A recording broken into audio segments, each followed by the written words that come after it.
And the PAC is, however, not the only watchdog agency facing integrity issues. The latest confusion, the Ethics and Anti-Corruption Commission has rekindled memories of the intrigues that have dogged Kenya's war on corruption for nearly 20 years now. KTN's Rita Tinina now looks back on the numerous false starts and why the latest developments should be a cause for concern. This building remains famous for the great soundbites that have come from here. We think none harm, do none harm, wish none harm. We only attack corruption, and if corruption has a residence in your person, we must deal with you because you accommodate corruption. The director lived between the hammer of his friends and the anvil of his opponents.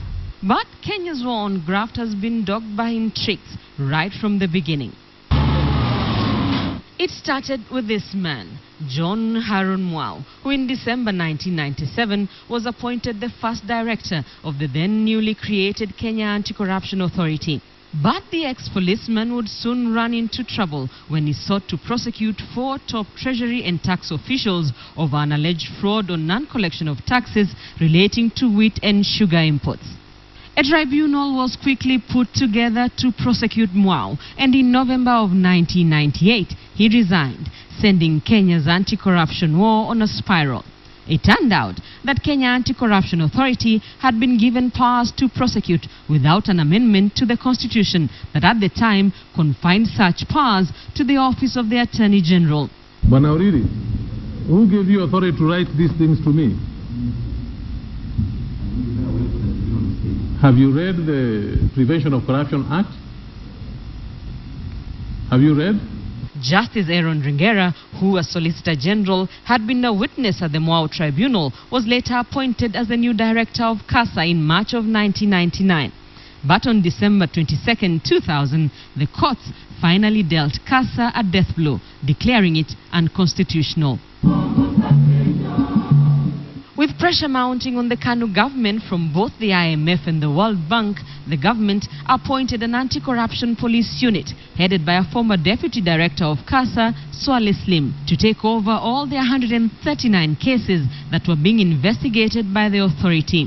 But the unit's mandate remained unclear and its independence was questioned by critics. A ray of hope came in 2003 when, in the early days of the NAC administration, the Kenya Anti-Corruption and Economic Crimes Act was passed, putting in place the Kenya Anti-Corruption Commission, KACC. And once again, Ringera was given the job of reviving Kenya's faltering war on graft. Ringera would become famous for his Shakespeare quotes and promises of fire and brimstone for the corrupt. But he had to bow out on the 30th of September 2009 when Parliament refused to endorse his reappointment on claims that his fishing expeditions had come to naught.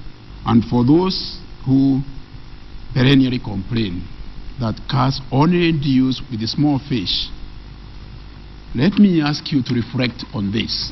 He declared that the war on corruption would never succeed until the commission was given powers to prosecute, to seize assets and passports, and require public officials to declare wealth whenever it deemed fit.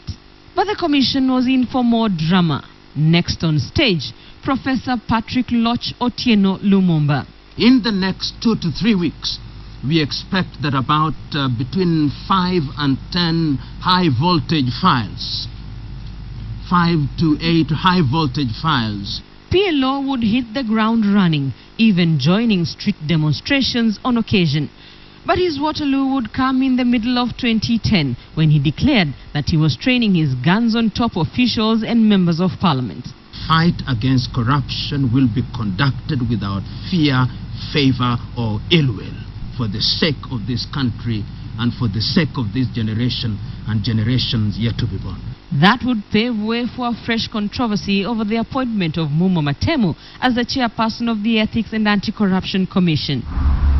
The latest intrigues bear the hallmarks of an all-too-familiar pattern. But with the talk of corruption in every major public institution, the big question now is whether Mwau's commission will still have the energy to lead the fight.